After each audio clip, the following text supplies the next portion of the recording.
এটা গাড়িটা 1 কোটি দাম ছিল না? হ্যাঁ, আবার গাড়িটা হচ্ছে গিয়ে দিচ্ছিলাম 1 কোটি দিয়ে। হ্যাঁ।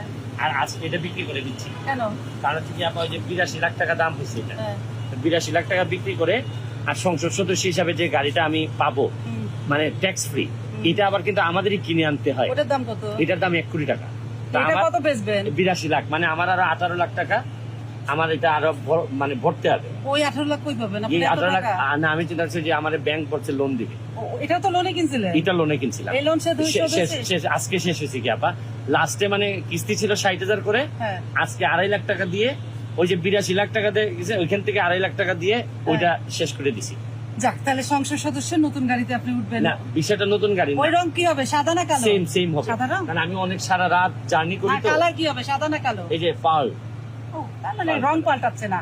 কালো না। হলে ভয় লাগে, সাদাই থাকুক। শুনেন, কালো হইলেও ভয় নাই যদি না কালোর ভিতরে সাদা থাকে, আবার সাদা হইলেও ভয় আছে যদি সাদার ভিতরে কালো থাকে। তা আপনি কি? আমারটা তো আমি বলতে চাই না, মানুষ বলবে আমি নিশ্চয়ই বেনজি সাহেবের মতো বলতে চাই না যে আমি নির্দোষ। আমি চাই যে মানুষই ভালো করে শোনেন।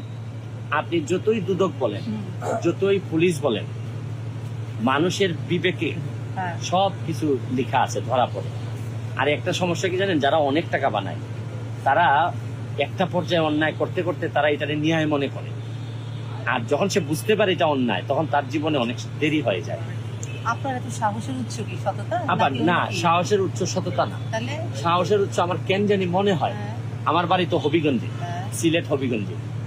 আমার কেন জানি মনে হয়, আমি জানি না, যে 360 জন আউলিয়ার কারো না কারো রক্তের উত্তরাধিকার হয়তো আমার শরীরে আছে। কারণ শাহজালাল আসছিলেন এখানে, হ্যাঁ। তো শাহজালাল তো 360 জন আউলিয়া আসছিলেন। কিন্তু আমার কেন জানি আরেকটা জিনিসও মনে হয়, যে বাংলাদেশের ভালো করতে চাইলে আপনি হয় মরবেন নাইলে বেজ্জত হবেন। আপনি কোনটা? আমার মনে হয় কোন একটা আমার হওয়ার সময় কাছাকাছি। আপনি বেজ্জত হতে চান নাকি মরতে চান ভালোর জন্য? এটা তো আমার নসিবে লেখা থাকে। আপনি চান কোনটা? আমি আসলে যে কোনো কিছুর জন্য রাজি, প্রস্তুত আছি, কিন্তু ভালো ঠিক করা থেকে পিছাবেন না। না, এটা তো আমার স্বাভাবিক প্রক্রিয়া। ওকে। ধরেন আরেকটা বিষয় কি জানেন, আমি কিন্তু বন্দুক নিয়ে ঘুরি না, এত সাহস না, বা আমি 16 তলাতে কিন্তু লাভ দেই না, কত সাহসী আমার না। বাংলাদেশ কত নিচে নামছে, যে শুধু সত্য কথা বলি এই কারণে মানুষ আমারে ভালোবাসে, আর কিচ্ছু করি না কিন্তু। বাংলাদেশ যে এত নিচে নামছে, আপনি বলছেন এত নিচে নামছে সত্য বলেন বলে, তাহলে বিএনপি কে গালান কেন? বিএনপিও তো বলে বাংলাদেশ নিচে নামছে, ওরা সরকারের বিরুদ্ধে অভিযোগ করে বলে। প্রশ্ন হচ্ছে গিয়ে যে বিএনপি অন্য জায়গায় নিচে নামছে, যে এগুলা নিয়ে কথা বলে না, সরকার শুধু নিচে নামছে আর এরাই সরকারে যেতে চায়। প্রশ্নটা হচ্ছে গিয়ে কি, আপনি বারবার বললাম না যে আপনার হাত, নিজের হাত পরিষ্কার না থাকলে আরেকজনের মুখে ময়লা, এটা বলার অধিকার আপনার জন্মায় না, এবং এই বলাটা অন্য দিয়ে রিকগনাইজ হয় না। বারবার আমি বলছি যে বিএনপি যদি পাবলিক যে কষ্ট পাচ্ছে বা যেসব জায়গায় পাবলিকের ফাংশন আছে এগুলাতে যদি অ্যাটাচ করতো বেশি, তাইলে হয়তো বহুদূর এগিয়ে যেত। আপনি কি মনে করেন যে আওয়ামী লীগ যদি কখনো খারাপ কিছু করে, কেন আন্দোলনটা এইভাবে হয়? বুঝলাম, কিন্তু আমার কথা যেতে হবে, আপনাকে যেতে হবে, কিন্তু সবচেয়ে বলছে বেনজির সাহেবের ইস্যু আপনাকে ভোগাবে না আগাবে? শুনেন, আমি কিন্তু জানতাম না যে নির্বাচনে আমি জিতে যাব। আমার কাছে মনে হয়েছে যে আমি একটা নির্বাচন করা দরকার, মানুষের জন্য কাজ করছি, করব। কিন্তু এই নির্বাচন যে আমাকে এত সম্মানিত করবে আমি জানতাম না।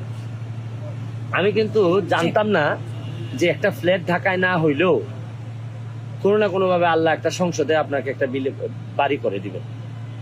দেখেন, আমার কিন্তু ভাড়া বাসাতে থাকি, কখনো বলছি কোনো ফ্ল্যাট কিনবো না, কিনবো না। হয়তো আমি বলছি এমপি থাকাকালীন সময় আমি কোনো সম্পদ করব না, দেখেন না করার পরও কি হইলো, আমি একজন সংসদ সদস্য হিসাবে একটা বাড়ি পাইছি, বাসা পাইছি যেখানে আমি থাকি। এর মানে কি জানেন, আপনি দুনিয়া ছেড়ে দেন, দেখবেন দুনিয়া আপনাকে দিয়ে দিবে। বাহ, আর কি Thank চাই? you. যে Thank দুনিয়া you. ছেড়ে দেন, মানে দুনিয়া ছেড়ে যান, লোক ছেড়ে যান। আর এই বাকে বুকে আমি আর আপনি মামলা খাবো না, জেলখানায় পাশাপাশি থাকবো। ভাই থ্যাংক ইউ।